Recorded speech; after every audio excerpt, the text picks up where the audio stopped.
also that thing is called Thyself. thyself. There's so much. So you refresh the meaning of thyself.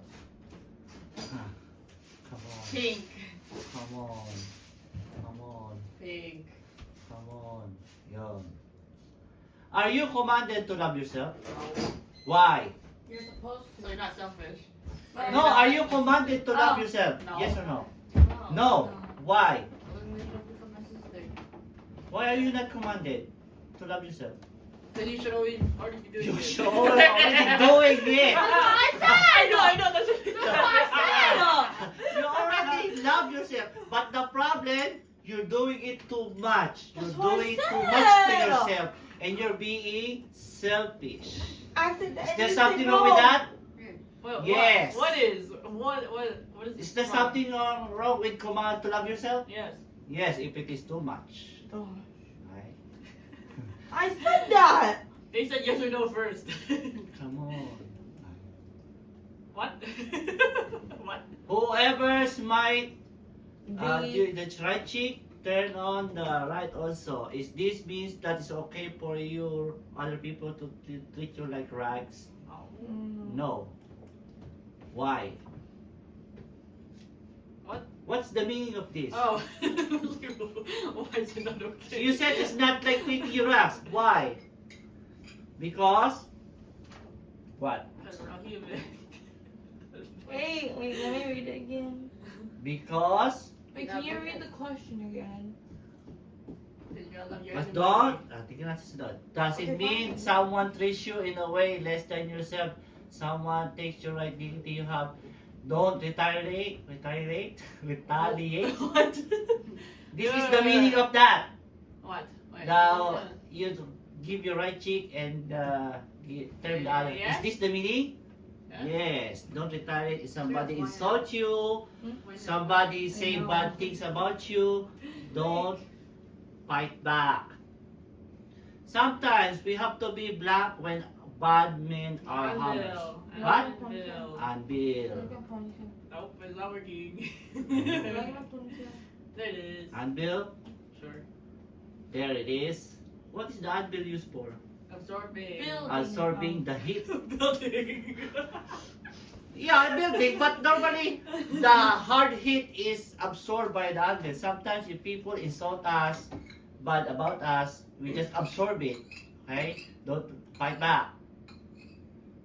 Okay? We already... Am I going crazy? That's the meaning of it. We Yes, have to take yes. the insult. We Yes. have to glance it off, overlook it, or ignore it, and let Sure. it pass. Am I going crazy? Because this said 5:59. No, it's a 4. Okay, if any man sue you, the law to take away your coat, lend him with clothes also. What does it mean? We discussed this Give last him time. everything. Why? I don't know. Wait.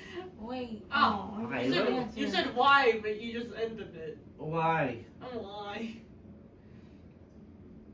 We already discussed that. I think you... No, just do that. Just do it in the bottom. The present thing. Ayaw Some nga of eh. it. There. The most is not Oh working. my gosh. Am I far away Yay. from the thing? That's not how it works. Baka baka ng computer. It's not my mouse. My mouse is good. Okay, Oh my we gosh. did the assumption is Can we shaky. just speed run through it? We did that. The dad? We already know the story and we discussed this. The wrong Okay. meaning of an eye for an eye, which I think other people are still doing when somebody do them bad, they fight back, which is not the right reason for an eye for an eye and tooth for a tooth. Okay. Okay. Then we discussed about James saying people are liking wars. Okay, and we discussed these 3 laws about the law of an eye for an eye, which is applied to the court only. And this is example of a servant who can get a fair treatment in the court, right? And it is a good law because it's a fair law. It's a merciful law because it protects the weak. Okay, we've done that. And then we discussed that you can balance it by being died to self. If you're died to self, you're not gonna have a reason to fight back because you're always being kind, even though they treat you unfairly. Okay? What else we can say? There's a lot of dying down. Yeah, but it's not going down. Where is the keyboard maybe? Let's see. Is it work? Okay, next. Out to na ako. Okay. Do not resist an evildoer. We already read this in Leviticus 9:18. Yeah. Okay. You shall not take vengeance or grudge, right? Yeah. And love yourself. Yeah. Yeah. And love your enemies, do to hate you, that hates you. Okay. And then we discussed this. Whoever strike you with the right cheek, Yeah. this is the one you're not clear. What? We discussed this. What is the meaning of this? You said you don't know, right? What? So, this is all about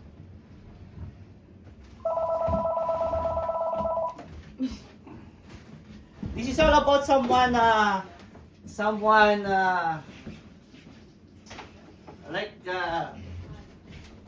someone sue you and you lost. So to feel sorry about it, you don't feel fighting back.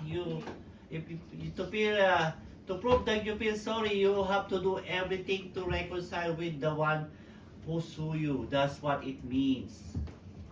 Okay? See? Okay? I think this is done. The whole.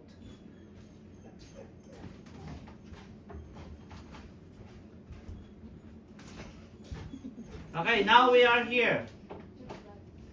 This is not the one that we need to continue. And can you read that? And Agaros was one of who was the courier. Who was the Read. courier? The Persian courier. Moving along. Moving along in that kind of a path. The Romans something. The Roman copy the same term as they use for their couriers. So you see the video that we watched. Yes.